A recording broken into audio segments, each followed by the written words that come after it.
Thursday, March 21st, 2019.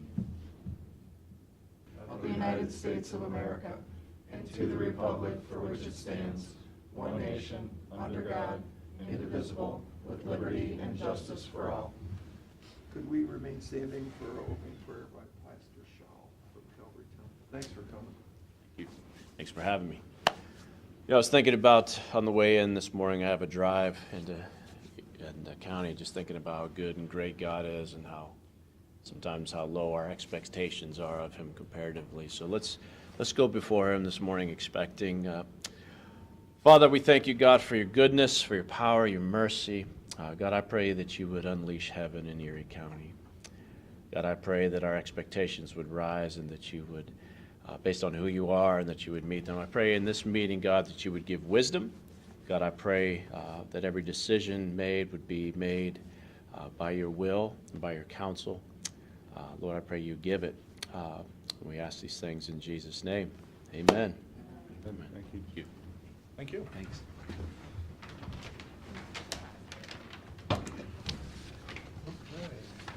Yeah.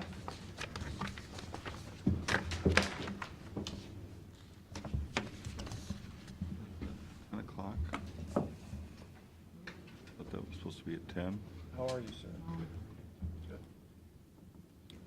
How's your boss? Oh, gotcha. As far as I know, all right. Good. Thank you.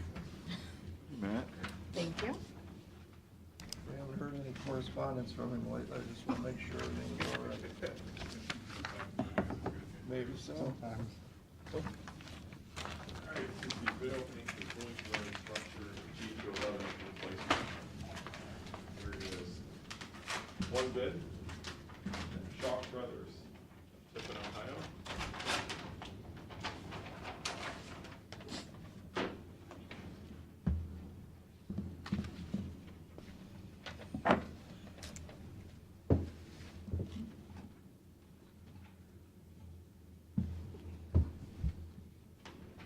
Bid bond is included. And the total amount of the bid is $391,965.45. $391,965.45.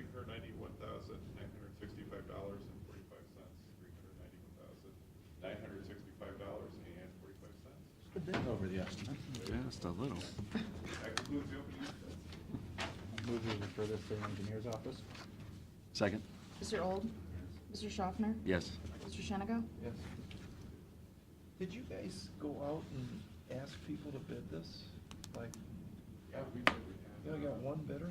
One bidder. Yeah, I know we had, last I checked, 3 sets of specs out. We had good contractors who come before us, so we'll have to do some calls and see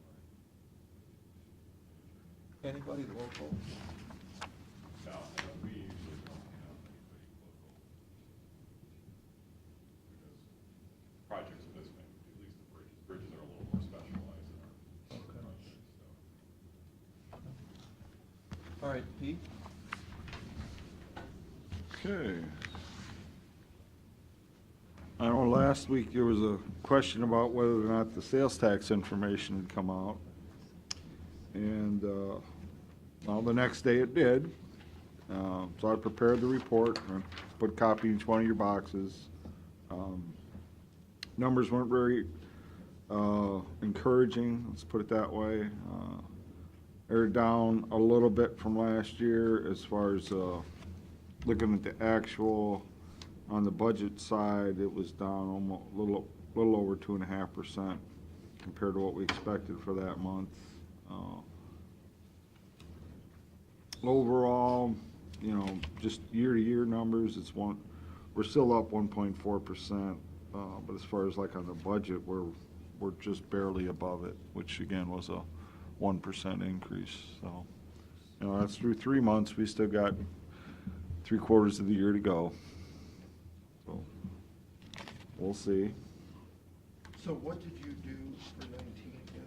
1%. And last year you did?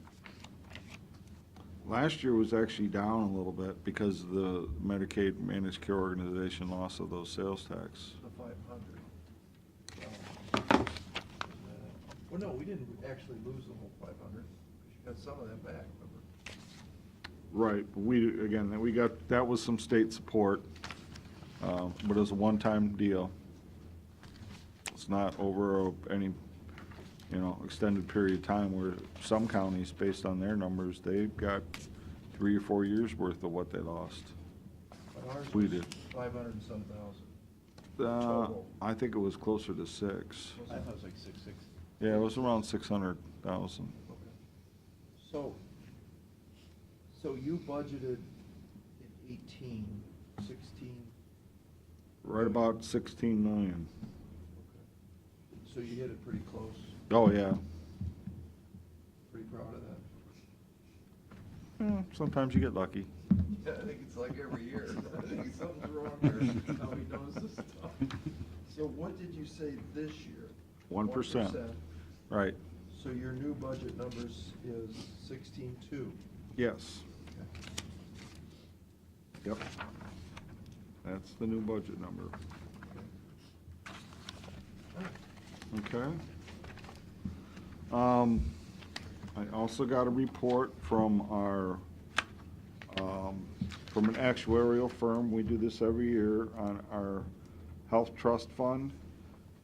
It's a required report. They look at essentially our required reserve. We also call this the IBNR, incurred but not reported claims. Okay, so essentially, what kind of reserve should you have in place for all the claims that have been incurred but have not been reported? Which essentially covers roughly about a 2-month period. For December 31st, 2018, they calculate that number at roughly $1,530,000. Our reserve was $6 million. So we're in good shape as far as that goes.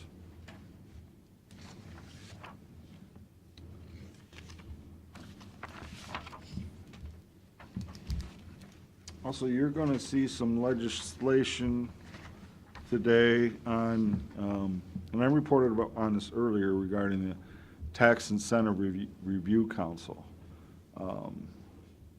As far as what the county is responsible for and what that committee sat on and made recommendations was, again, for the city of Huron, even though the city has the final say in that. And then other projects essentially in the county, the townships and such, does not cover the city of Sandusky. So you're going to get our recommendations and a resolution that has to go to Department of Development Services Agency. And, and I had brought this up before about, there was a question there regarding the NOMS TIF. It does generate somewhat of a surplus every year, roughly about, in the neighborhood of about $50,000. There was a request if we could consider distributing some of those excess monies. If we just looked at what we had at the end of last year, it was about just under $350,000 in cash. The debt service is roughly between $135,000, $140,000 per year. Those bonds go out to 2040. Okay. Again, you just never know what's going to happen in the future. If I was to recommend anything, I would say we should keep in reserve at least 2 years worth of debt service. Now, if we did that based on what was there at the end of 2018, that'd be about a $76,000 distribution. And again, the schools would get a lion's share of that. If we wait till the end of this year, that number would jump up to about 127,000. So to me, it's just a matter of timing. When do you want to do it? Do you want to do it, now, or do you want to wait later in the year? I would suggest maybe wait till later in the year, understanding that, that's a higher number, but, if we look at this every year, that number is going to be somewhere in the range of about $50,000. Well, let's think about it a little bit. So we want to take a look at it after we've made our bond payment for the year. How much is the bond payment? Between 100 and Well, like this year, it's 137,450. Next year will be 135,800. 2021 will be 132,650. So it drops. Drops a little bit. And that goes all the way out to 40? Yeah. Yeah, those were 30-year bond. We had already used up some of the years during the construction of the TIF improvements. I think it ended up being like about a 27-year bond. It's almost like we're put in a position to test the creditworthiness of the borrower. Yes, exactly. So you got a lot, there's a lot of time left on this. What can happen between now and 2040? You got 20-some years there, 21, 22 years. That's why I would recommend holding back at least 2 years' worth of debt service. I think that's even conservative That, because of the unknowns, yeah, I mean. For- for 20 people years. going out and sure, They don't want that building anymore. yeah. So I mean, you would just consider that we don't do any distribution. Mhm. Yeah, there's a lot of unknowns to be seen over that time. Whereas, you know, where we are doing it now is like with the Kalahari. I mean, those bonds come off for next year, and the excess that they've been throwing off is significantly higher than what this is on a percentage basis, which that one made a lot of sense to go ahead and do. Whereas this one, maybe not so much. Okay. There's also some legislation up there. I was requested by one commissioner to put this together. I think you may have all known about this. There's a land bank demolition project, and there was some resulting litigation on that. This is in the neighborhood of around St. Mary Central Catholic Schools. There's going to be some demolitions taking place there. We'd like to consider waiving the fees for the demolished materials to take out to our landfill. Essentially, that's construction, demolition, and debris, which is a $30 fee. Would ask that we consider waiving that for those two properties. Part of that, again, out of that $30 fee, there's $1.60 that we can't waive that goes to Ohio EPA. So basically, I've got two versions of the legislation up there, whereas one that we don't waive the $1.60 fee. In other words, the contractor will have to pay $1.60 per ton, or that we'll just essentially eat that $1.60 and pay for that cost. In my understanding, the contractor doing this is doing it for free. Not charging the owner of the property. The labor portion, the equipment, the trucks, and so Uh-huh. forth. It's just, well, the one thing I would tell you guys, we've been involved in this litigation for what seems like a lifetime. It's been years. Right. And in the end, we lost, basically, because maybe I could explain it, there's two giant brick buildings, you know what I'm talking about. Mhm. And we assumed that the adjoining property had an inch airspace. So the easiest way to explain it is that if in 1900, when our brick buildings were built, you would assume in 50 years later, when they built a wood building next to it, that they would build a parallel wall, 2x4 wall, and then build their building. That's what I would assume. Well, and our expert for the land bank said that's what they did. Their expert said, no, they didn't. Well, in the end, until we could get in the apartment house and look down, we didn't know that, in fact, they didn't build the parallel wall. They built the perpendicular walls right into the brick and plastered over them. So, in essence, in order for us to tear our structure down, their end of their building would have been open, Mm-hmm. basically making it worthless. And this is a colorful character that owned it, and if this was, I mean, a lot of people in the community donated the money to try and eliminate this blight, you know, that leads right into the pathway of the city of Sandusky, including the city of Sandusky, who gave $59,000 towards the project. Yeah, and again, there's been considerable public nuisances reported in that area, and it would certainly make the neighborhood a little safer, a little nicer looking place. Yeah. So we just thought, well, this is the least we could do to make this a reality. Yeah, this is just a case-by-case situation. Just another example of how we enjoy working with our neighbors at the city of Sandusky to try and make that a better community. I have no problem eating the $1.60 EPA charge or whatever. Okay. I'm good with that. How much tonnage are we talking here? I mean, we're not talking millions of tons, so it's not gonna be. It's a wood building. Right. And you said too that they're doing this For free. for free. Yeah, they found A.J. Riley out of Norwalk has Mhm. agreed to donate the labor and the materials. The truck. Yeah, it's just that they're gonna have to provide documentation that that's where these loads are from. Sure. And then just did it during a specific time period.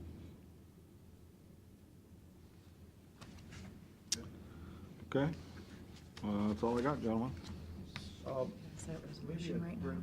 Ask you about this Erie Ottawa Can.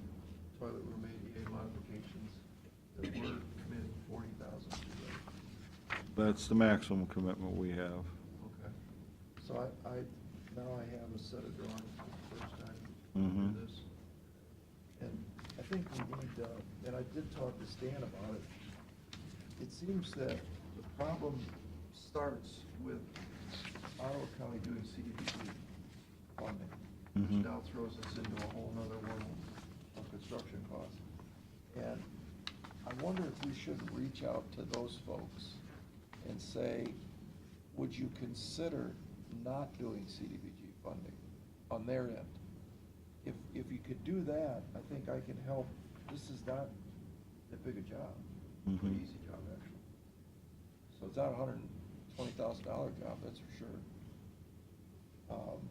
So I think this is darn near almost, we could do this ourselves, kind of Mhm. job. There's nothing here. Yeah, I think what Ottawa County will say is, well, then if we forego that CDBG money, then we'll just lose it. They don't have anything to put in place for it. Well, they should figure something Yeah, out. I mean, I just think it's absolutely foolish to spend $110,000 on a $40,000 job, just so you can spend CDBG money. I mean, they should have thought about Won't this. necessarily disagree with that. I mean, did you see the print? It's easy. I wouldn't know. Yeah, you look at these two pictures. Well, doesn't a $110,000 remodel on a bathroom sound a little expensive? Well, It does. That's what they're doing. Yeah. They're take those toilets out and rearrange them in the same room to look like that. Yeah. I mean, see, me and you can go over there with jackhammer on a weekend and get the concrete out, and, which their airport guys could do that. And then we hire a plumber to go in and rearrange the pipes. I mean, they're not even moving walls. It's the same walls. This is an easy little deal. I mean, I certainly can reach out to Ottawa County, and Okay. I can do that. I mean, if they won't consider it, I mean, I think they need to understand that we're only gonna give the 40,000. I believe Ottawa County is gonna throw in some, it's either the airport or the county is gonna throw in some additional funds. Well, I think we would want the airport to throw in additional Yeah, I funds. thought the 'cause airport didn't That's- have any money. Didn't have any money, right. They have a time. I'm Something guessing? they could use their land lease monies towards. But they use their land lease monies for payroll, so Well, we're not supposed to. I know they're just, whatever. Uh-huh. Yeah, I don't, like Matt said, I don't think we're just supposed to throw money at something just because we got Mhm. some government money. Right. I'll talk to them. That's all I have. Okay. So we'll start the investment board meeting, our favorite meeting of the year. We have to Move to recess. Do it. Second.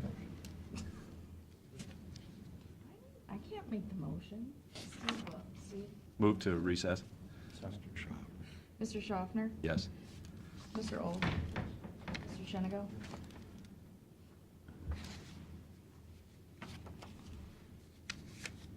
Roll call. Good morning.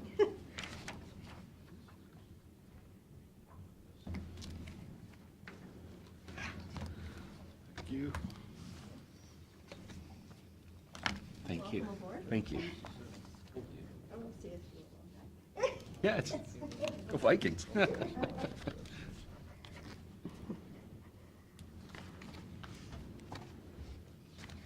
All right, well, it has certainly been a very interesting first quarter of 2019, to say the least. We started out with the latter part of 2018 with a Fed meeting where the market was looking at this meeting as a very pivotal one, can't speak this morning, because we had started to see some softening in global growth and some increased uncertainty in the marketplace in the latter part of November, early December, and the market was really looking for the Fed to dial back their expectations as it relates to increased interest rate hikes and acknowledge the fact that there was some additional uncertainty and increased risks within the global economy, but they did not do so. They continued with their rate hike at the December meeting. We're now at a range of 2.25% to 2.5%. And they did set the stage that we would continue to see increased rate hikes in 2019 and beyond.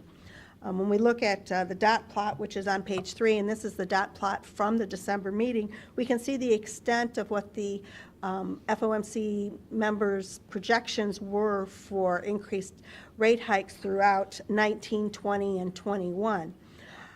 Needless to say, when we fast forward to the meeting that took place at the end of January, the Fed at that point then did scale back their message and indicate that they were on hold, that they would be patient in looking at any future rate hikes, but they did not take off the table at that point any expectations for rate hikes throughout 2019.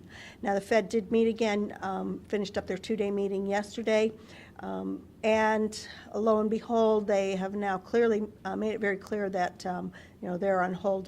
We would not anticipate any rate hikes in 2019, but they did leave on the table potential for a rate hike in 2020. The Fed feels very strongly that the U.S. economy remains in a growth period, albeit at a slower pace than what it had experienced in 2018. We look at the 2018 growth numbers. Economic growth was 3%, a little over 3%. Expectations for 2019 and beyond are for those growth numbers to drop to in the 2% range. And granted, that's not that's not different than what really the market had expected. We had been talking for some time about the likelihood that growth going forward would start to be lower than what it had been, than what we had been experiencing in 2018. And a lot of course, the growth was a result of the Tax Reform Act, which was passed in 2017. And of course, we know some of those provisions will fall off. Certainly, the trade disputes have created uncertainty in the marketplace and have led to global growth slowing, particularly in China, and that has been spilling over into Europe as well. So that being said, when the Fed updated their dot plot yesterday, very interestingly, they scaled back their projections as it relates to the appropriate level of interest rates. And basically what we see now is the expectation that as they'd indicated, that perhaps one rate hike in 2020, and then we would have no additional rate hikes for longer term. I've never heard of a dot plot. What is this? The dot plot is where they chart out on a graph the each FOMC participant's forecast of where the overnight Fed funds rate will be. Yes, the board members do. So Yes. that's what each dot represents? Yes, is one person's opinion, one person's forecast. Yeah. Wow. Yeah, it's interesting because the market, pretty much followed this like a hawk for quite some time, but as the market's opinion started to diverge greatly from the Federal Reserve projections, we started to see some discussion about, is the dot plot relevant anymore? But Like, why is there 6 dots above 3% in where? in 19? Um, If I count the dots. Right. Does that mean 6 of those guys think that it's gonna go up? Yes. In 19? Yes, And only 2 of the guys think it's gonna stay? yes. That was their projection in December of 2018. Yes. And you say, is that changed, or is it Yes. an accurate dot plot? It has changed. They update their projections quarterly.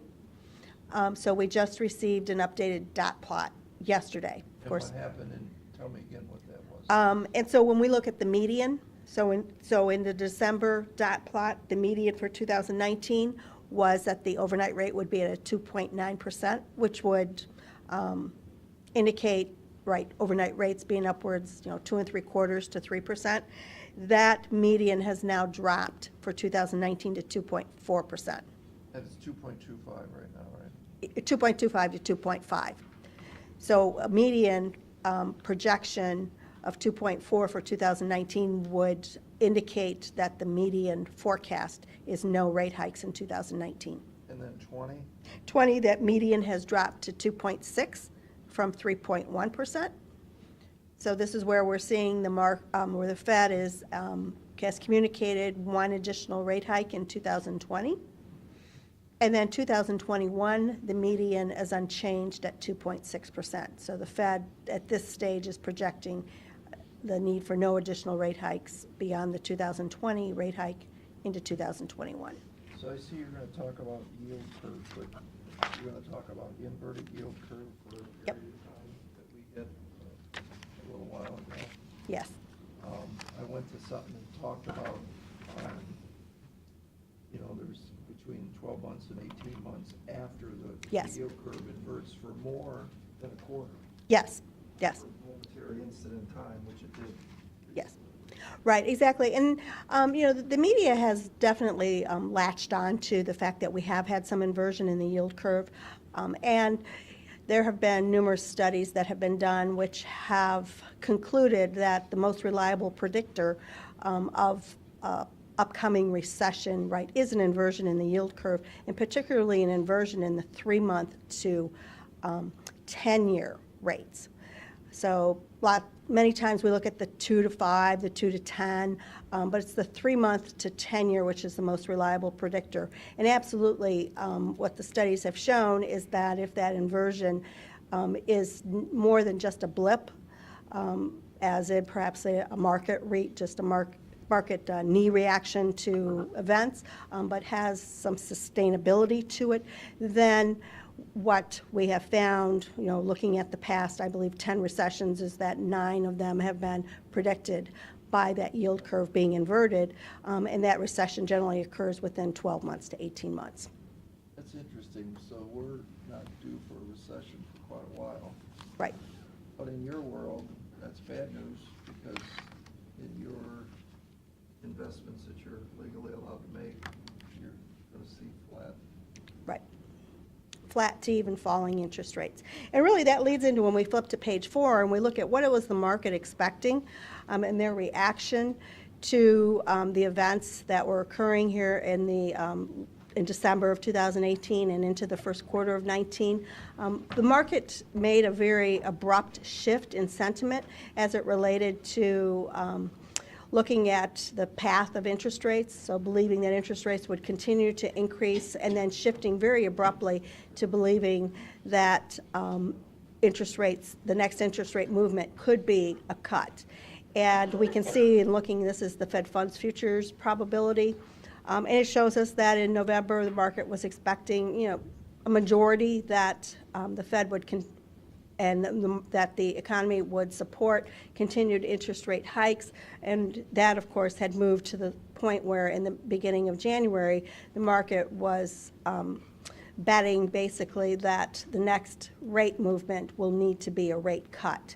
It basically, when we look at the Fed funds futures markets today, that probability is about 50%. So the market is saying that they believe that we may see a rate cut here as the next move, and that may come the latter part of 2019, early 2020, assuming, you know, market conditions remain as they are. And that is truly being reflected in the yield curve on page 5, as we can see when we look at the blue line, which is where we were at the end of February, and this is where we can see that slight inversion, particularly in the 2-year to 5-year range, inversion in interest rates, where the short-term interest rates are higher than the longer-term interest rates, where the market has priced in essence, a rate cut going forward. Now, granted, you know, if economic growth were to show some more bright spots, we know we're in an environment of continued full employment. We think in terms of the Fed mandate, 2 mandates, full employment and stable prices. Full employment certainly are there. Stable prices as measured by inflation. You know, the Fed just does not, and the market economy just has not been able to exhibit overall stable prices there. But be that as it may, certainly as we look forward to the fact that, you know, the market reacts in advance of the data because the yield curve reflects the market's opinion. The market is telling us that a rate cut should be on the table, and it is already priced into the market here, into the yields that we're seeing. We look at page 6, that's the inflation picture. We can see the inflation expectations were below the Fed's 2% target. And the Fed is, you know, expressed, I don't want to say concern, but certainly, you know, they're puzzled, I think, by the fact that inflation really hasn't been able to be sustainable above the 2% level. And certainly we know that this is excluding food and energy. There's a lot of different weightings that go into play that are items that we may not ourselves experience, but this is the measure that truly the Fed looks at.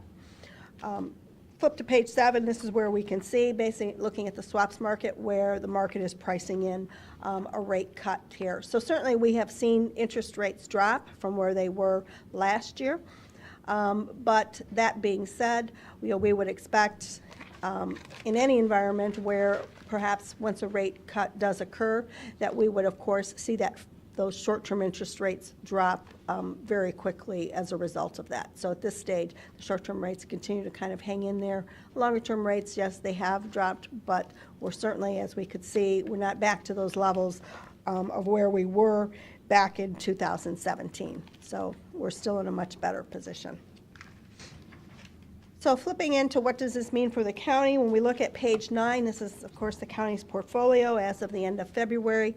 Cash was at $67 million. Of course, that was very bloated due to tax collection settlement not having been made yet. So can I stop Yes. you just Yes. for my fellow commissioners' point of view? So if I'm looking at 8/31/2018 and or I'm sorry, I'm gonna look at 2/28/18, same year, Mm-hmm. one Yes. year earlier. Mm-hmm. We had 120 million in total portfolio. Today we have 124 million. And the weighted average, we were longer at Yes. 2.44 years, now we're at 1.61 years. But interest rate average was 1.66, and today we're 2.12. Yes. A little bit higher because the market went up a little bit. Yes, right, because rates had increased and we took advantage of those opportunities. So do I have $4 more million in my pocket or not? Is that a figment? Is that a fantasy? Well, And if I had 2017, it's probably 5 or 6 million less again. So it seems to me somehow we're getting more money, but we don't see it in our paychecks, do we, guys? What am I missing here? well, I think, you know, the, I'm doing year to year, 120 versus 124. Are we $4 million more? The portfolio has The grown. portfolio, right, the portfolio might be, but Where does it show up? it may be just a timing matter, and I don't know the answer to that question. It's bigger and bigger and bigger every year. I've always asked Pam, I said, well, if we got Because some you more have to money, where is realize it? that, Where is it? You got it hidden in a drawer, or yeah, it's in Star, Ohio. If you want it, it's there. how do we get it, Pete? You know what I'm saying? I mean, somehow it's bigger, but yet our general fund isn't bigger. So Well, I where is it? think it's probably in the other funds, I would not in your agree. general. Some of it could be a timing issue on how we pay out. Yeah. We collected basically about the same thing that we collected the first half of last year, which was 66. Last year I collected $66.4 million in the first half. This year we collected 66.7. Now, we had a reevaluation, which is every 6 years. I think we collected more this half than last year because we had that big spurt where everyone came in December because they changed the IRS. You can't use your property tax anymore as claiming on your filing. So people paid the whole year. Well, this year we didn't see that. So we did collect more this year. I can tell you where a nice little But chunk I'm of it looking at is. Cash on hand. Mhm. I understand I got that. $4 more million. Where's it at? I will tell you. Well, tell me then.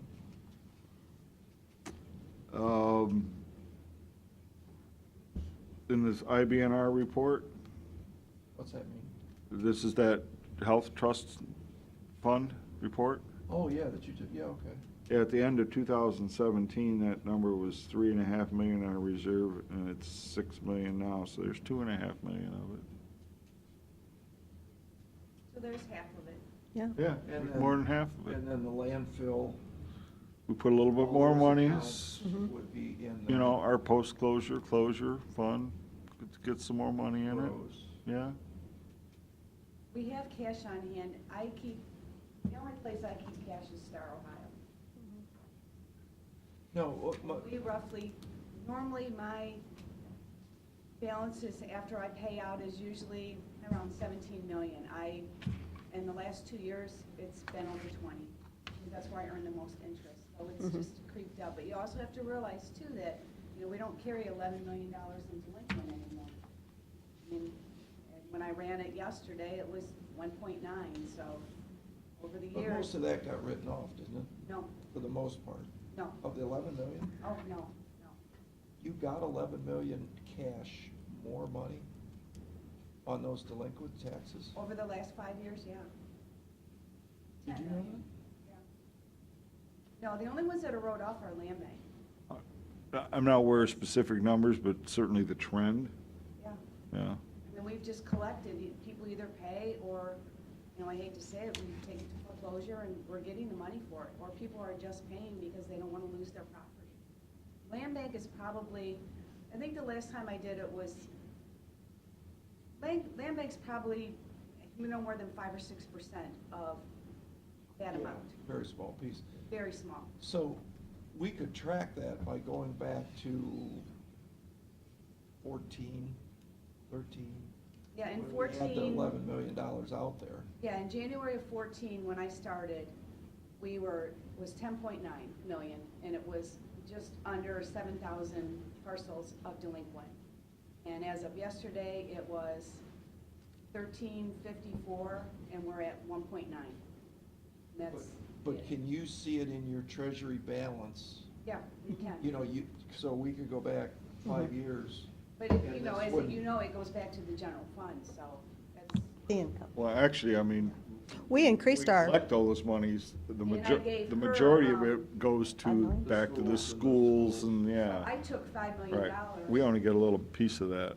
In the last 2 years, and I Relatively put it back speaking. into, Yeah. with Eileen. Yeah, into the investment So I have portfolio. taken the money that we had in this, and I have added to it by $5 million in the last 2 years, because we had extra money. But you would have distributed back to the schools and stuff. Exactly, but we do get a portion, the county does. Little piece, not much. Yeah, not much. Not much at all. But it was enough that I could give money the last 2 years. So, But it wouldn't have been 5 million out of 11 million, No. that percentage wouldn't work. It No. would've been 500,000 or something maybe. Yeah, roughly 11% for the total county budget. It's a nickel for the general fund. It'd be interesting for you guys to go back and do what our balances were. You could probably do this easy. Go back to 2010 and walk it all the way through from when, I got it in my brain, it was like 80 or 90 million is what we used to be fooling with when I first started here. And now we're 124 million. Maybe I'm Well, wrong. it's not 124, I just had to pay out last week. Yeah. Yeah, No, but remember, we're this not is, doing it. I You took gotta do it 33 million. and- Even. Yeah, Yeah, so- 33 million of that is gone now. No, but you could go back to 8/31/18 where you had 86 million, right? That's after you paid out. Or perhaps using year-end numbers. Yeah, do Because, whatever. yeah, to come up that'd be with a even a good comparison. comparable. And our Yeah. year end would be. year end to be your best, Yeah. July. Right. best measurement. Just be interesting to see, Mm-hmm. because then you'd see things like this land bank money coming in. You'd see things like the health insurance trust rising. And You'd land s- bank is it's just a small portion. No, right. But you'd see this stuff not as affected.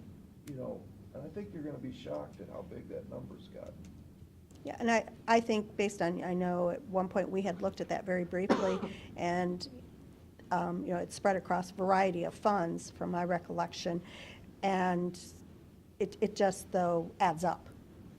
Yeah, 'cause it's Well, not this guy a could lot. probably tell you Mhm. which, off the top of his head, which of those funds.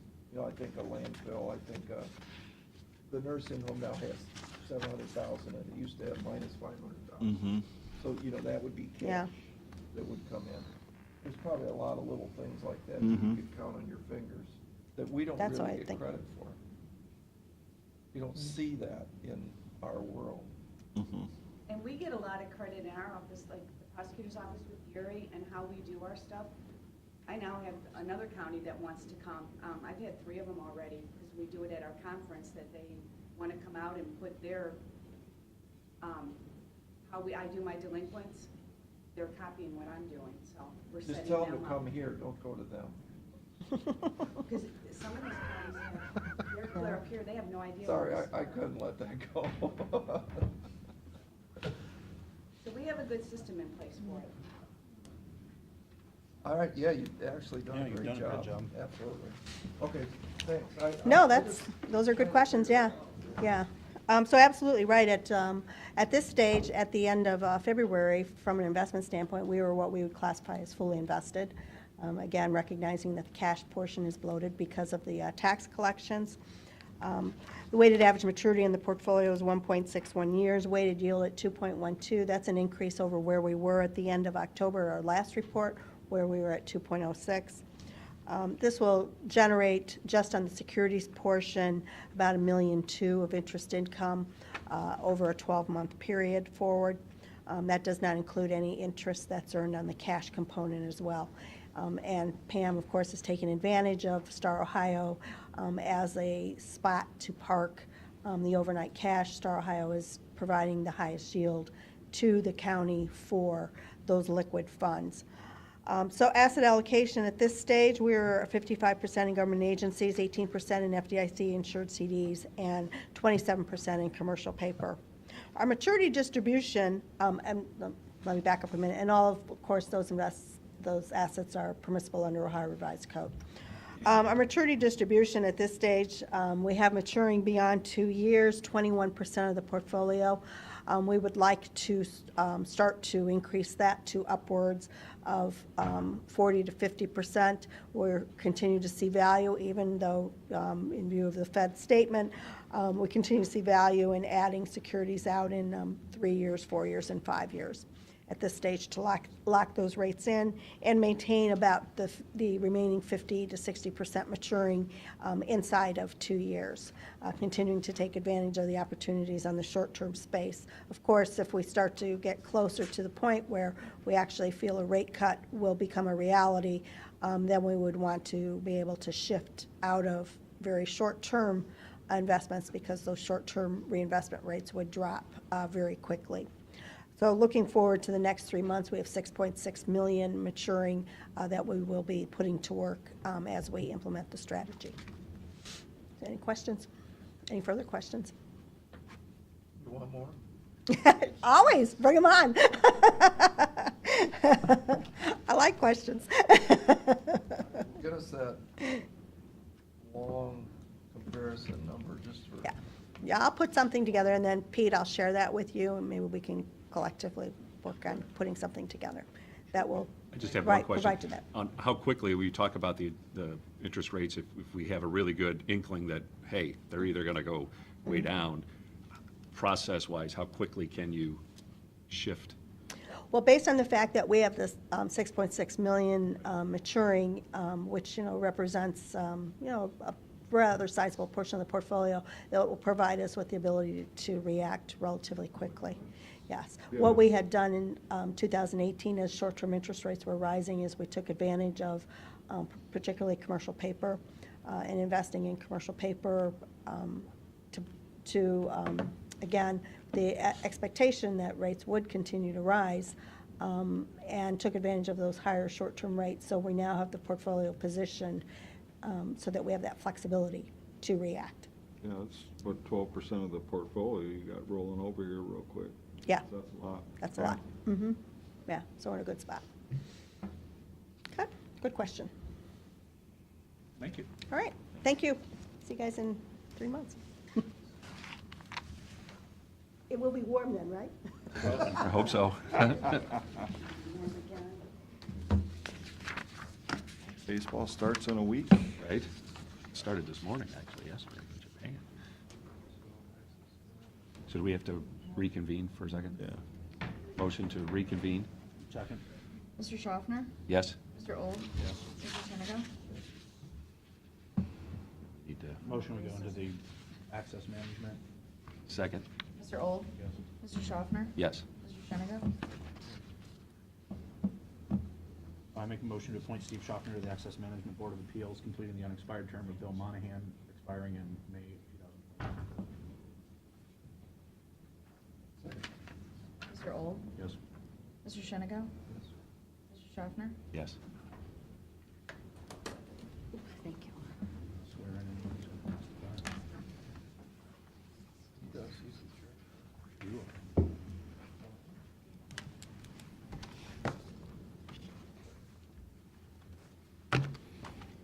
Okay, is there anyone here to testify, do you want to be sworn in? Do I need to be sworn in? No, it says so here. I'm thinking about taking that off, because we never have anybody that we need to swear in. Oh, I don't trust him, I'd rather have him swear to tell the truth, nothing else. I don't trust me either. Will you tell us the truth? Maybe. Depends on the day. Swearing in. Now, if you just agree to tell the truth, then we'll just skip it. Yeah, we'll do the I truth. don't even have a Bible. Do we have a Bible? I have one in my office. Yeah. Before we do that, could we do some housekeeping and appoint Steve to this board? We just did. Oh. Just did it. We just did. I'm sorry. Where you at? I wrote it down. Okay, thank you. Why keep up here? I got the motion. Okay, go ahead. So you're gonna tell us the truth? What Sure. is the truth? Go ahead. Here's the truth. Okay, so the Jehovah's Witnesses have purchased or are in the process of purchasing a 3-acre parcel on the northeast corner of State Route 4 and Boger Road.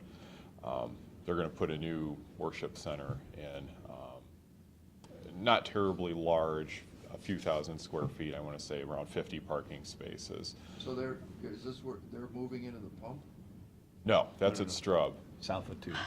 This is south of Go a little 2. farther, go a little farther south. Bogart, yeah. All right. Yeah, whatever that used, Dawson's property for Precious? It may have been Fresh's. There used to be a house on it a long time ago, and then they tore the house down, I want to say about 10 years ago, and it sat vacant. But anyway, so the northwest corner, and they have applied, of course, to our office for a drive. They're only doing a single drive. I suspect if they had applied with ODOT for a drive onto Route 4, ODOT would have told them no, because you also have frontage on Boger Road. I mean, Nomes couldn't get a drive onto Route 4 when they built their huge medical facility at Strub, so I can't imagine ODOT would let a smaller development also have access onto 4. They have located the drive about as far away from the intersection as they can get it, given the limitations on their property. They're a little closer than the regulation distance would allow by like 10 or 15 feet, but we don't see 10 or 15 feet as making a terribly large difference. You know, if you're driving down the freeway or the road at 55 miles an hour, you're not going to look at a drive and go, wow, that looks really dangerous. If only they had moved that 10 feet from where it was. So nobody will notice that. Our regulations also specify when a drive is within the proximity to the intersection that it is, that it would be right in, right out, and they requested a full movement access. And again, we don't see that full movement access as being an issue either. Their meeting times are Sundays, weekday evenings, times that aren't going to coincide with kind of the peak traffic hours of the road and the intersection, where they're going to experience a lot of conflicts with traffic that's already on the road. So we don't see that as creating a safety issue.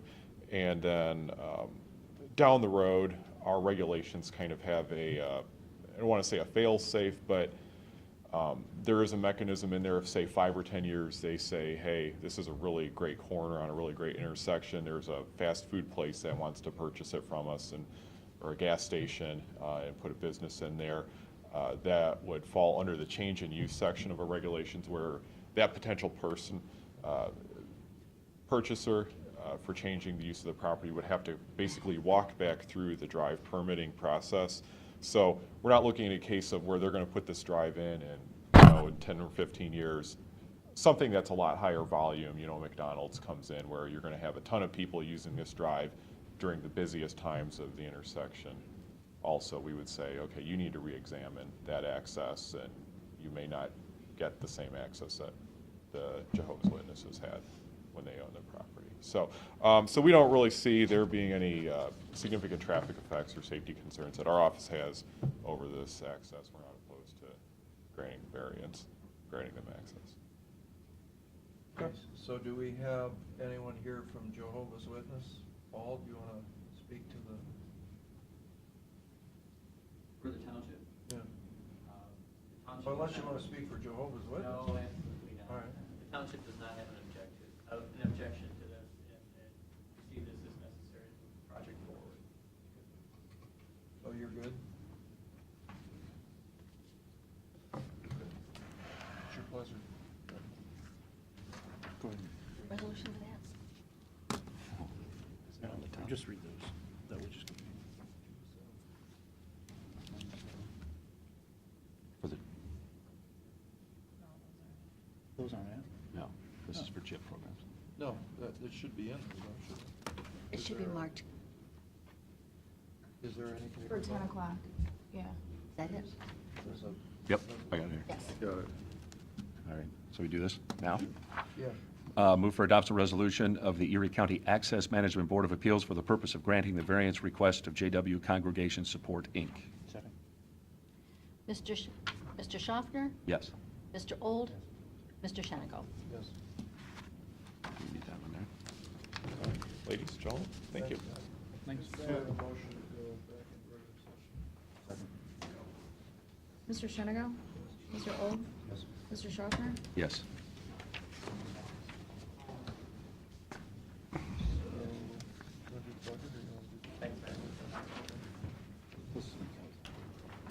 You guys ready to Kelly's Island? Yeah. Want to go to Kelly's Island? No. Let's go. Let's go. Let's wait for a little warmer day. Still ice out on the lake? Nothing you can't break through. So your expert is, your opinion is we should just put this on hold until July and then we'll go over there and look at it? I don't want to put this particular motion on hold if we don't have to. Because we have some deadlines we're trying to meet. May 1st. All right, so go ahead. I think the last time you were in here, sir, which was many months ago, we asked. December 6th. November 6th, yeah? December 6th. December 6th. That would be many months. Yes. I think we were waiting on a letter from the village saying Right. they had the matching funds. Right. You have that in your possession now? And we have a letter from the village and also a letter from their consultant regarding the Federal Aviation Administration money. And they had their first meeting last Tuesday, That was part of the hold was waiting until council reconvened after the winter break. So they had their meeting last Tuesday, passed a motion in full support of the airport drainage, and Mayor Airbar indicates in his letter that there are sufficient funds available for the local share of the grant. So, and Pete, you've looked at these letters and you're good to go, right? I haven't seen them, I just know that we got them. Okay. Eric has assured me that we have that. Because we're on the hook for this, my understanding. If we say- No, we're involved is just the fact that this is going through the petition process. Right. Oh, so it's not a pass-through our, Well, we won't touch the money. No, Okay. I don't believe so. I don't believe so.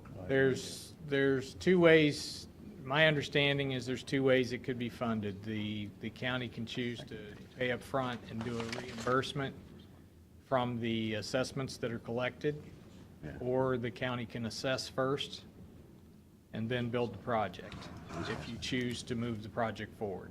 Yeah, that's the way I understood, Pete. That's- Oh. Yeah, I think we're more into this than you think. Oh, okay. I knew there was this assessment piece to it. I guess that's where we. Right. There was some controversy, and I thought now I'm trying to remember back, but I think there was some hearings that had to be held. Yes, And I think there was some folks along this ditch around this airport that didn't like this idea. right. And I think I don't know, is that done or? No, the next step, if you vote today or in the next few days to move the project forward, the next step in the process is notification. The Board of Commission will provide notification to the landowners of their proposed assessments. Once they receive that notice, they have 30 days to appeal their assessment. If they appeal their assessment, the Board of Commissioners then have 30 days to hear those appeals.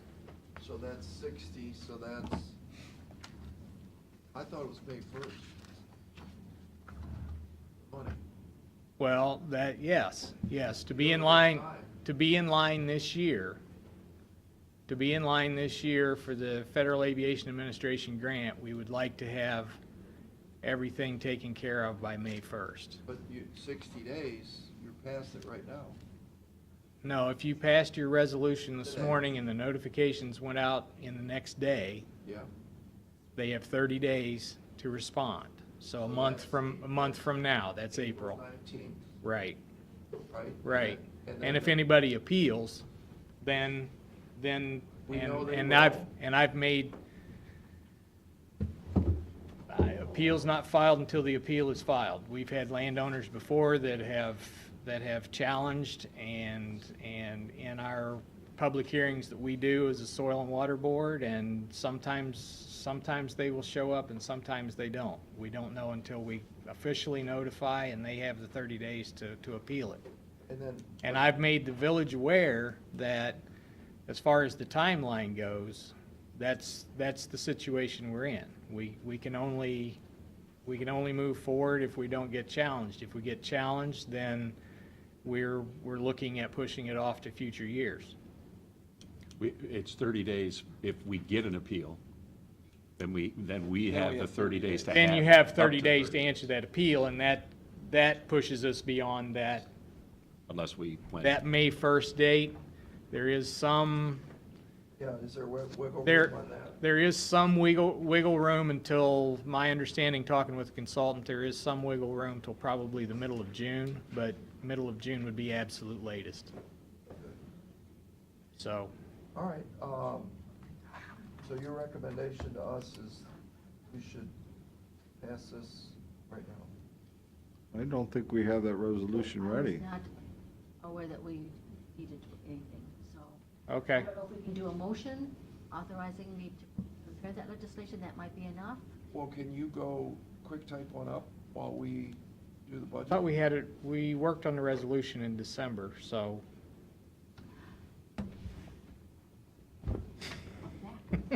It may be somewhere. All right, well, why don't we take a pause? Okay. You go with her and see if, Okay. in fact, we have something. Hey, Eric, it's, Yeah. I guess, well, because it's in the drainage, you know, it's a drainage project that's why the village can't do this on their own. I don't know what the authority of the village is. I would assume the village could probably do an assessment project. Even though we did. As village council? We did Sweetbriar over there, we're the ones that, you know, we were the Right. lead agency, we did all Right. the assessments. Right. I'm just thinking because it's falling under the drainage provisions, that's Right. why. I guess we're kind of the lead. Right. Timing wise, So the village itself just go ahead and do that, because, you know, cities and villages can do their own, and Right. townships can do their own assessment things, you know. Right. the timing of this from our perspective, if this gets pushed back for whatever reason and we're like, we can't do it this year, what's the ramification of that if you have to wait another year before we? Well, the biggest, There's a lot involved. It's the more than biggest just- concern of the consultant in the village is they have, when funds with the FAA are committed, they have 3 years to spend it. Okay. So this project has been a couple years in process. We actually, because FAA requires actual bid numbers for their grant filing, the grant was filed last year, we actually bid the project kind of out of order to get bid numbers for the project. So that's what the new number for the project is based on, is the actual bid numbers from last year. So, you know, all the bid documents and everything have been in place for a year. So if we don't get challenged, it could move forward quickly. But if we do get challenged, and I told the village, you know, if the commission hears the appeals and still decides to move the project forward, the landowners also have the option of going to common pleas, and we know how long that can take. If it would go to common pleas, then we don't know what the end date might be, so. Okay. You want us to do this right now? Or wait Yeah. till we just do? You have it, John? Sure. Go ahead. Do it? Sure. Move for adoption resolution, the Board of County Commissioners, of Erie County, approving construction of the Kelly's Island Airport drainage improvements, ditch number 139, as certified by the Erie Soil and Water Conservation District. Second. Mr. Schaffner? Yes. Mr. Old? Yes. Mr. Shenigo? Yes. There you go. Okay, thank you.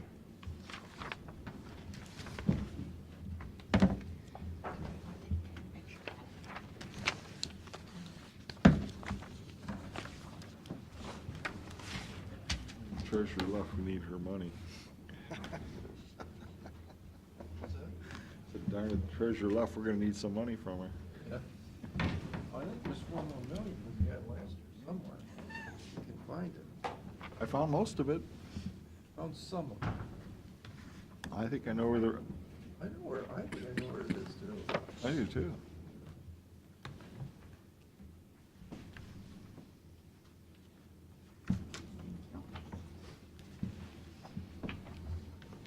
I got one of these. Thank you.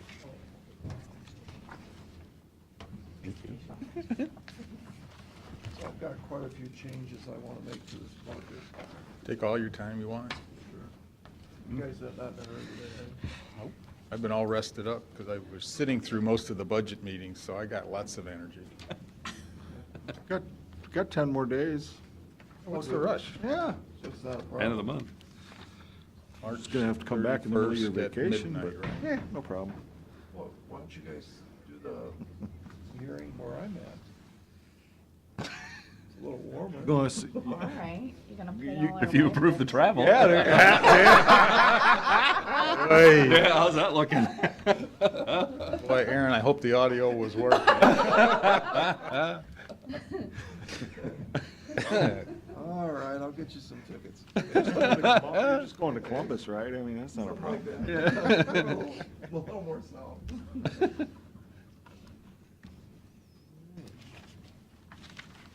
Go ahead, sir. I believe we've given you a packet of the actual budget so that if you want to make any marks, you're not marking up the one that we need to be approved, signed, sealed, delivered. The one packet that's 8.5 by 11 has a real short breakout of the things that make up the general fund these days. There's still a little bit of sunset sales tax out there. Quite a bit of activity still going on with the bed tax. Although last year that was much larger, it was, like 23 million. And then just the core general fund day-to-day operations without any of the exceptions. That number's just, not quite $31 million. Are you, I'm assuming you're on this page? Yes, correct. I thought we brought in 3.2 million in bed tax. Oh, we do, but this is what we have to funnel through the general fund. The bed tax starts off in a special revenue fund, and then Where's the rest of it at? in those special revenue funds. There's 4 different bed tax accounts. This is just showing what has to be. Those have to come through here. Yeah. Oh, the ones to pay the bond payments. Oh, so this is the bond payment money. Yes. The part that we take out of bed tax that we put in the general fund, which To pay the payment. I'm not really sure Got it. Yep. why we need to do that, but we do, so we do We it. do, because of the financing, the way it's structured. Yep, so that's not the full bed tax. I think we're estimating in new collections this year like $6 million of bed tax, so, but the rest of it's somewhere else. And then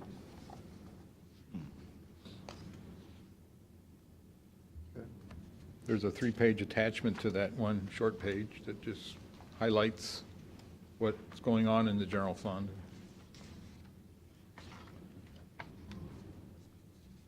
We were looking at some things this morning. Noticed there was a couple departments that are over 10%, which is kind of, one case it's personnel related, change in health insurance, things like that. Facilities, a little bit more capital money. All right, why don't you dumb this down for me? But when you say 10%? Right, we were looking at the change over under 2018 original budget. That column is the dollars, and then to the far right, there's a percentage there.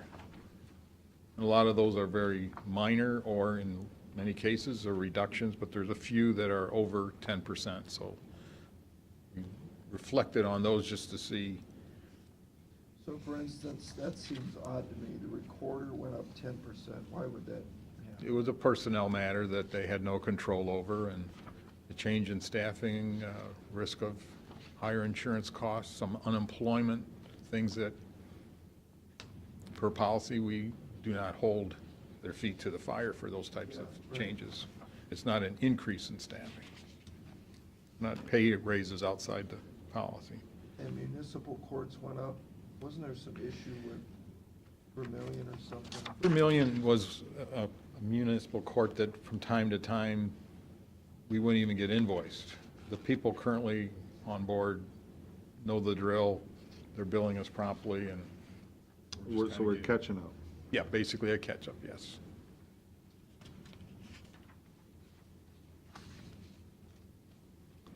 There's a couple of other odds and ends, soil and water, we made an adjustment in their allocation. Officials' bonds, 79% increase, but it's $1,000, so I mean. In summary, I don't think there's any major What's the, general fund issues to focus on. what is group insurance interest? Went from 80,000 to 170,000. What does that mean? The health insurance trust earns interest, and it goes into the general fund initially, and then we calculate what they should have received in that trust, and we make an adjustment once a year.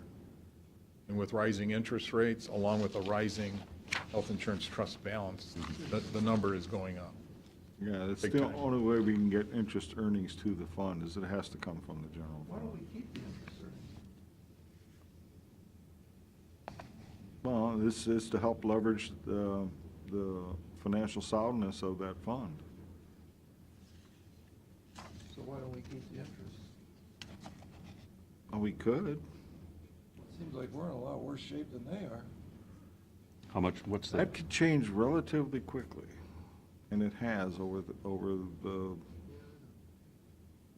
30-some years we've been doing that. Even in my little time here. I mean, it's just something we can take a look at as we get closer to the end of the year, that maybe we just don't, maybe we don't give it credit for it. Puts 170,000 in interest on, what, 6 million? So Mm-hmm. pretty good.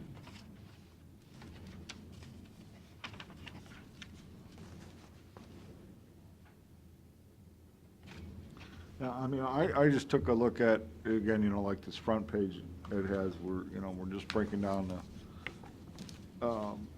the pieces inside the general fund, and just to look at what I want to call the heart of it, which is, again, our day-to-day operating expenses outside the lodging and the sunset.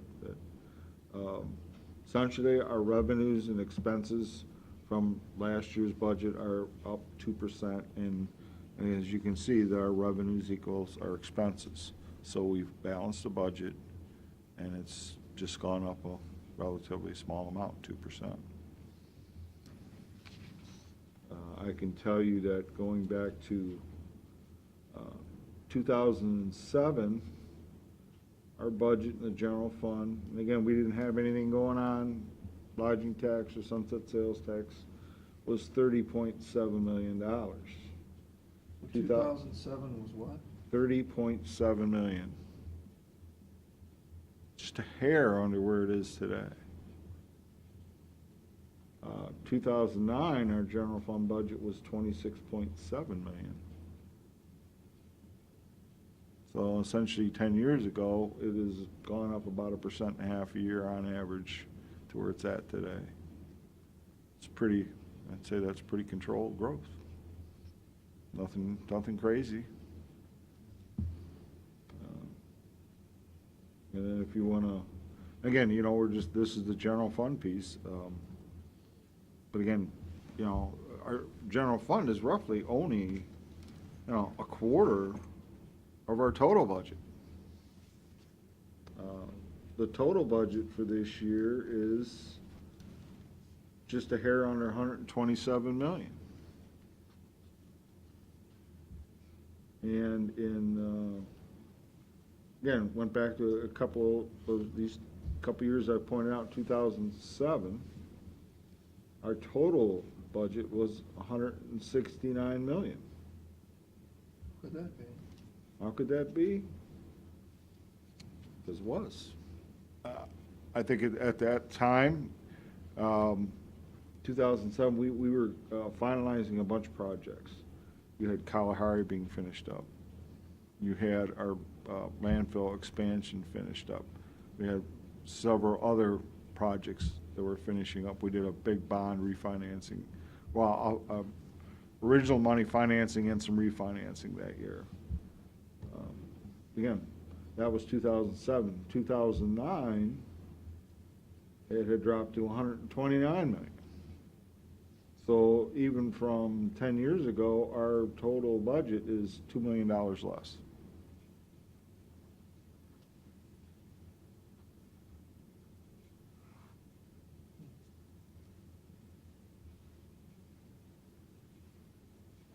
So again, reining in. Pretty cool, yeah. Mm-hmm.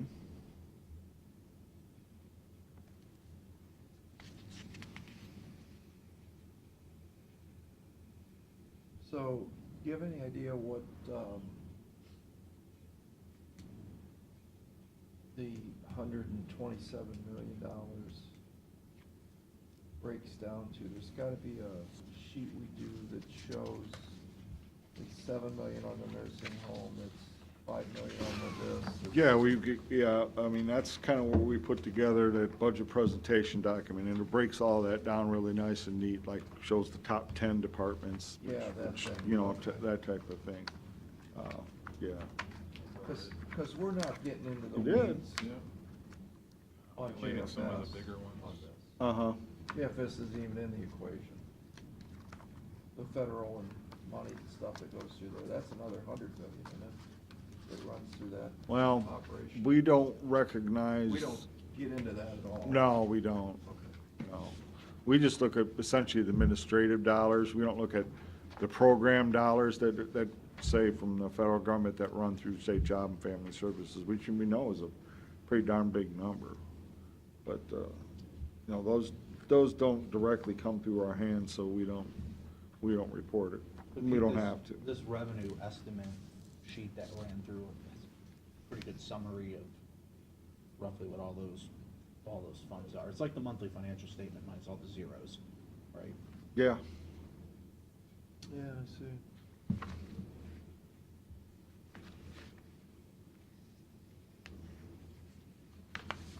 Yeah. There's, you pass that out, that's right. He's looking at the revenue estimate. The amended certificate? Yeah. Right. Mm-hmm. Yeah, fund balances and everything were not quite $190 million. And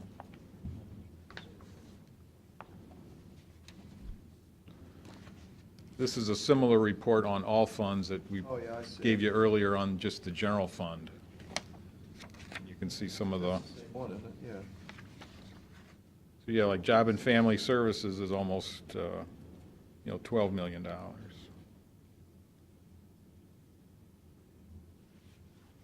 Mr. Farshman's almost 6.7. Debt service, our bond fund, about 2.6. Environmental services, Wait, stop. Hang on. okay, The Kalahari is 1.5, that's what's in there now? Or that's what? oh, the Kalahari bond? Yeah. Yeah. That's the budget for 19, $1,541,000 Coming in, that we're going to have to pay out that we're gonna have to pay out. per schedule, and there's some fees. The fund itself, because I know there was. We keep a year debt in reserve. So that's 1.5 is sitting in the bank account right there. Actually, not quite, because part of that 1.5 is where we redistribute excess Yeah. to But funds. But we haven't done that in a few years now, as I remember. No, No, we do have it every that. year. We do it every year. Yeah. Does Yeah. anyone have the fund balances? It's usually back to the schools mainly in October every year, the excess.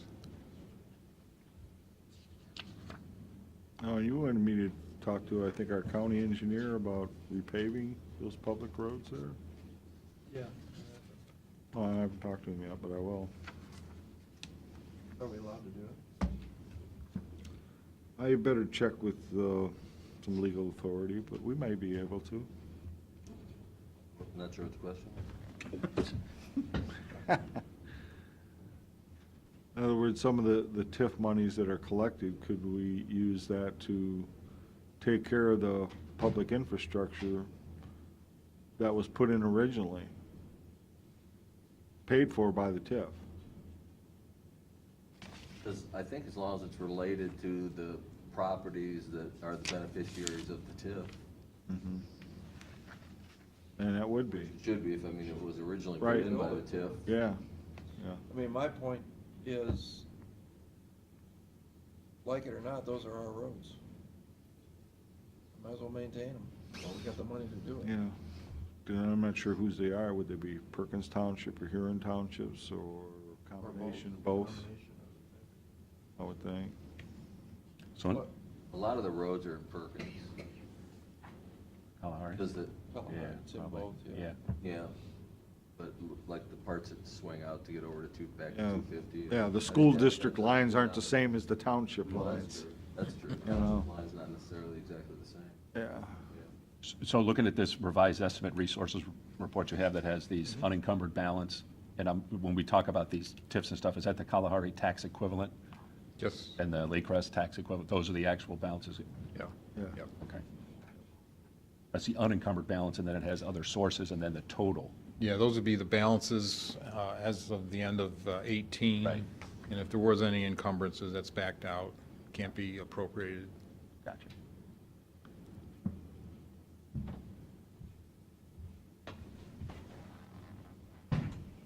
525 on board elections, that's the money we're getting from the state. What's the line you're looking at? Make sure. Number 66.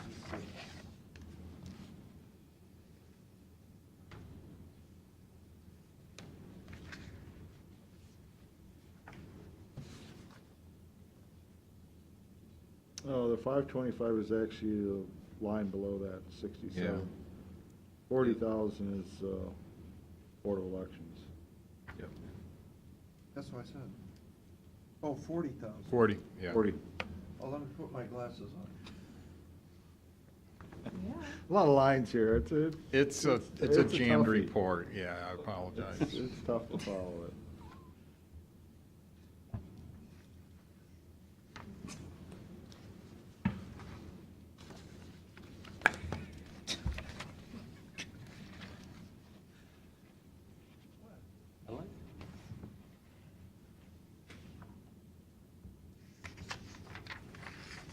We digress.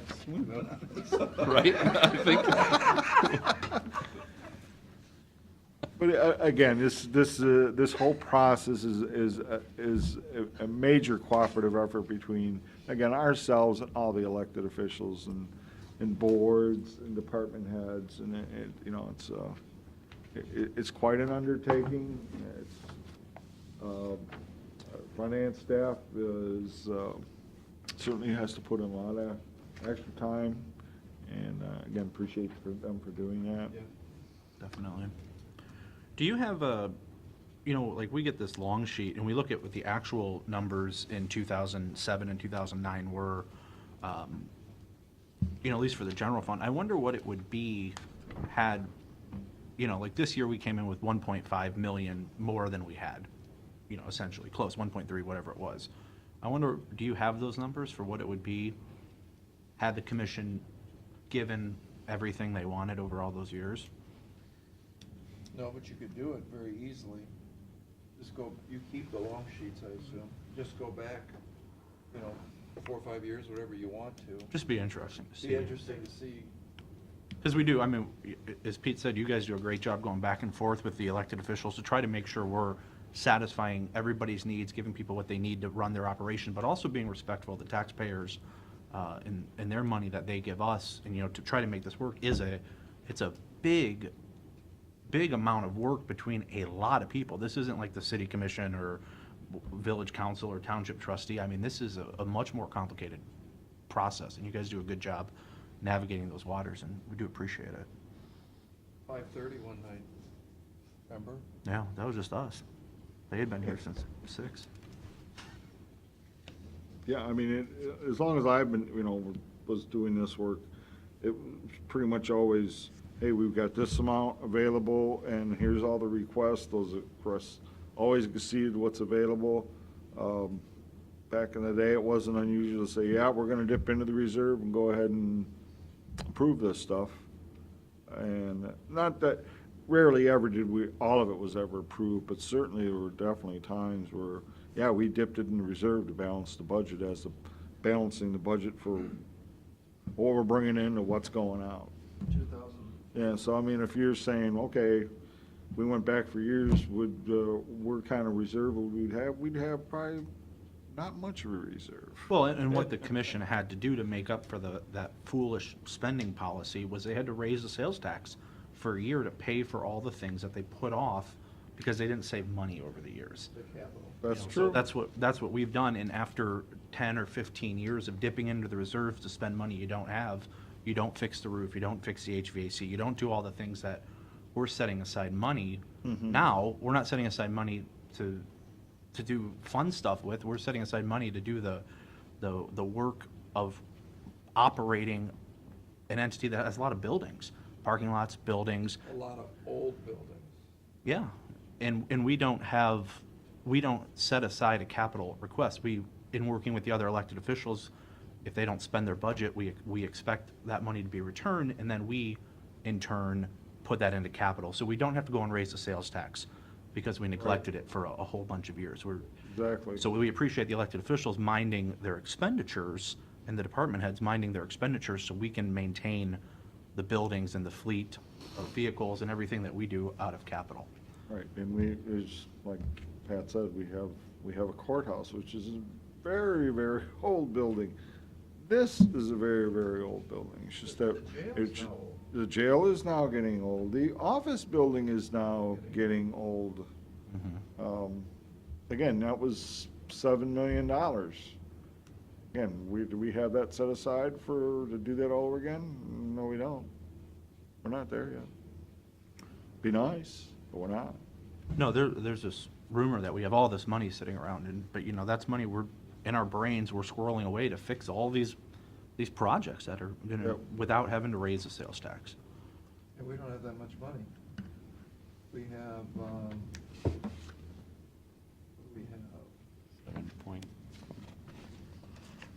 where is that on, what line item is that?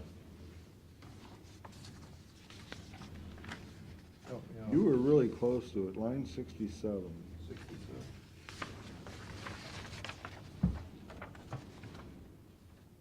According to that, 2.7.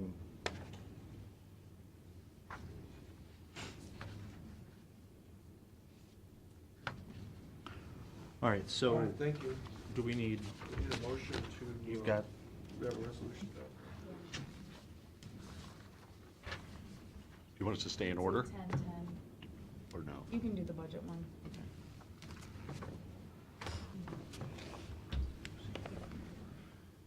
Okay, are we ready? Yes, sir. go for it.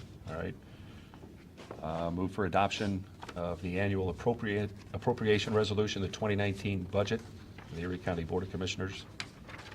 Second. Mr. Schaffner? Yes. Mr. Old? Yes. Mr. Shenigo? Yes. That's it. All the hard work, there it is. You want to clap? We'll be back next year. Promise? No, we get to start the tax budget in 40 days or so. Bet. Start this all over again? Got our request for the AFIS yesterday. Yeah, there you go. Kind of a non-smiley face. You gotta start working on that now, huh? Oh, there's always something. Thank you. Thank you. Hate doing that one. The worst. That is the worst. Hard work. You like working on that one, Gary, the AFIS? Thank you, Rachel. Do I work on that? Sometimes, You're every year. supposed to be. Very good work. I know what you did with that paper. You got more resolutions? Oh, we got a ton. Not a ton, but we got a bit. Move for motion to approve the minutes of the February 14th commission meeting. Second. Mr. Schaffner? Yes. Mr. Old? Yes. Mr. Shenigo? Yes. Move to cancel the following commission meetings: Monday, April 1st, Thursday, April 4th, Thursday, April 11th, Monday, April 15th, Monday, the 22nd, and Monday, the 29th. Second. Mr. Schaffner? Yes. Mr. Old? Yes. Mr. Shenigo? Yes. Do the chip first, the ones on the side. Is that okay with you? Yeah, that's fine. Okay. I should write them down. Move for adoption resolution of the Board of Commissioners of Erie County for the purpose of authorizing the President of the Board to approve and submit the Ohio Development Services Agency Office of Community Development an application requesting up to $1.25 million of program year 2019 Community Housing Impact and Preservation Program funds. Second. Mr. Schaffner? Yes. Mr. Old? Yes. Mr. Shenigo? Move for adoption resolution of the Board of Commissioners for the purpose of entering into a joint cooperating agreement with the cities of Sandusky, Huron, and Vermillion for the program year 2019 Community Housing and Impact and Preservation, or CHIP, program. Second. Mr. Schaffner? Yes. Mr. Old? Yes. Mr. Shenigo?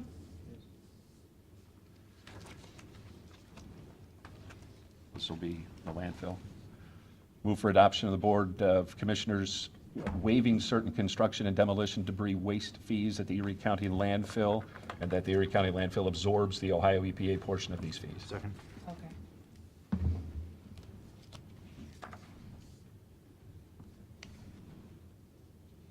Second. Oh, I'm sorry. Mr. Schaffner? Yes. Mr. Old? Yes. Mr. Shenigo? Move to rescind Resolution 19-114, entering into Amendment Number 1 to an agreement with Corso's Flower and Garden Center. Second. Mr. Schaffner? Yes. Mr. Old? Yes. Mr. Shenigo? Move for adoption of the resolution of the Board of Commissioners for the purpose of entering into Amendment Number 1 to an agreement with Corso's Flower and Garden Center. Second. Mr. Schaffner? Yes. Mr. Old? Yes. Mr. Shenigo? Move for adoption of the resolution of the Board of Commissioners for the purpose of entering into an agreement with Total ID Solutions Incorporated.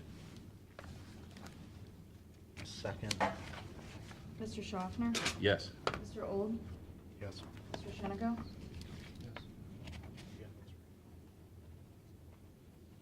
Move for adoption of the resolution of the Board of Commissioners for the purpose of entering into an agreement with the City of Sandusky Transit System. Second. I'm sorry. Mr. Schaffner? Yes. Mr. Old? Yes. Mr. Shenigo? Move for adoption of the resolution of the Board of Commissioners for the purpose of accepting the Greater Erie County Enterprise Zone Tax Incentive Review Council recommendation and approving the continuation of tax abatement, community reinvestment area, and tax increment financing agreements for the hereinafter companies. Second. Mr. Schaffner? Yes. Mr. Old? Yes. Mr. Shenigo? Move for adoption of the resolution of the Board of Commissioners for the purpose of entering into a contract amendment number 4 with ICP Incorporated. Second. Mr. Schaffner? Yes. Mr. Old? Yes. Mr. Shenigo? Move for adoption of resolution of the Board of Commissioners for executing payment of then and now certification. Second. Mr. Schaffner? Yes. Mr. Old? Yes. Mr. Shenigo? Move for adoption of resolution of the Board of Commissioners for authorizing the county auditor to make interfund transfers. Second. Mr. Schaffner? Yes. Mr. Old? Yes.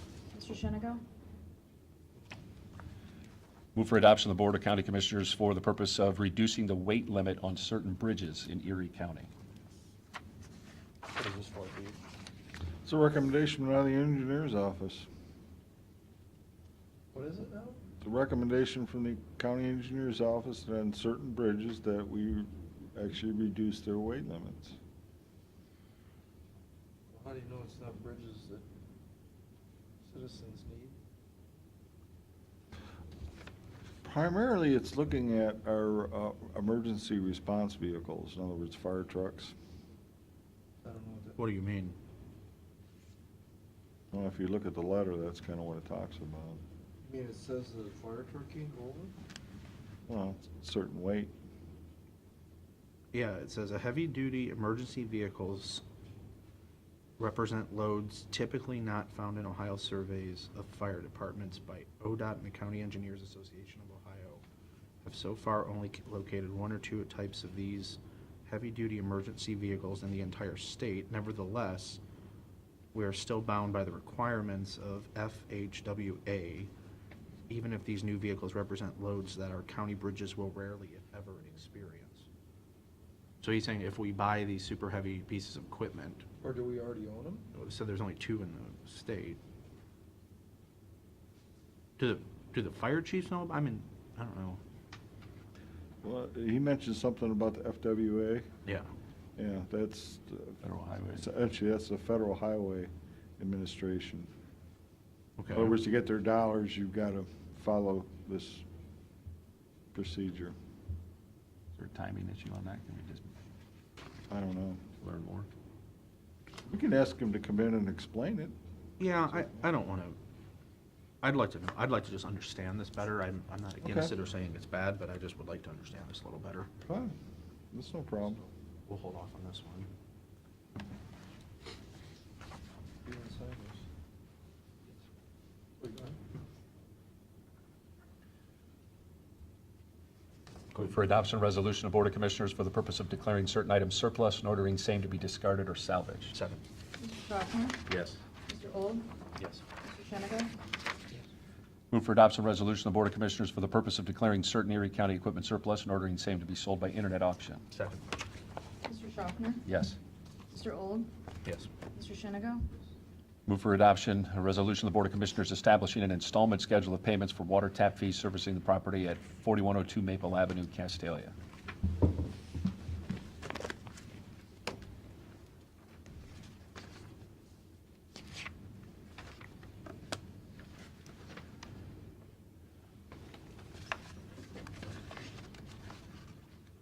Second. Mr. Schaffner? Yes. Mr. Old? Yes. Mr. Shenigo?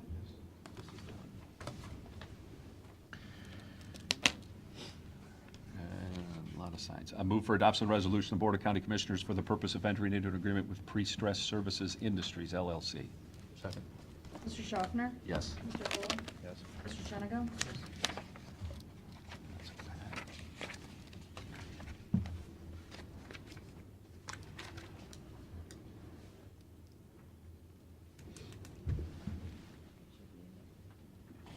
I think Steve had a question about the forms.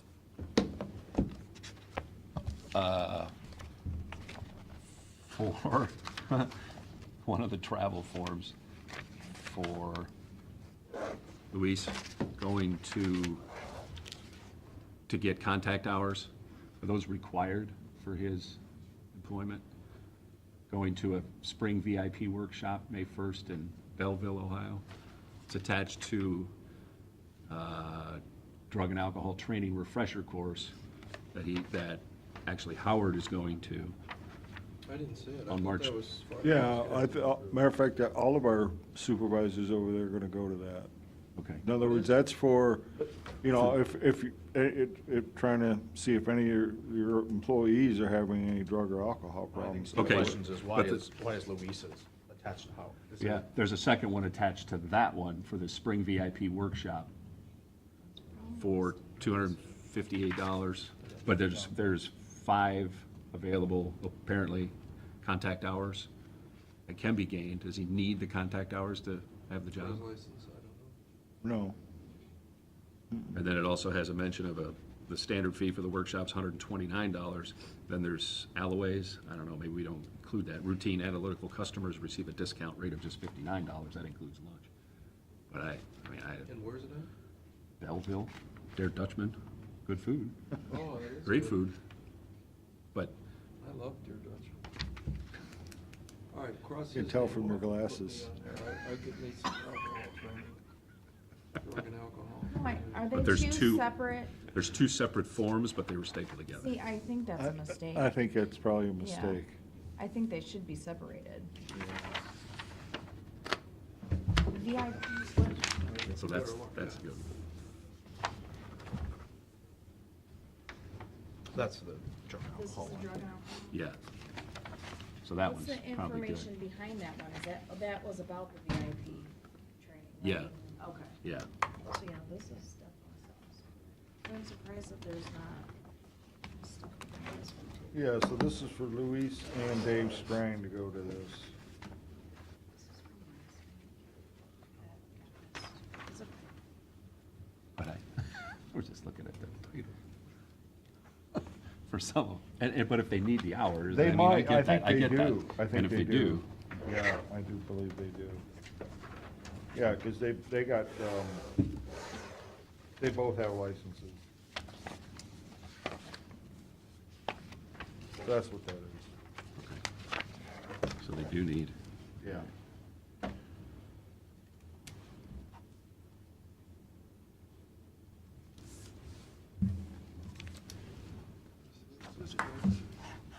Mm-hmm, yeah. We don't have to sign anything. He That's just just, oh, that's the real one. And I think that's it. That's all the resolutions. We didn't adjourn yet. Is everybody? Oh, okay. You get all the resolutions? Yep. Okay. Got a lot of them. I've got that.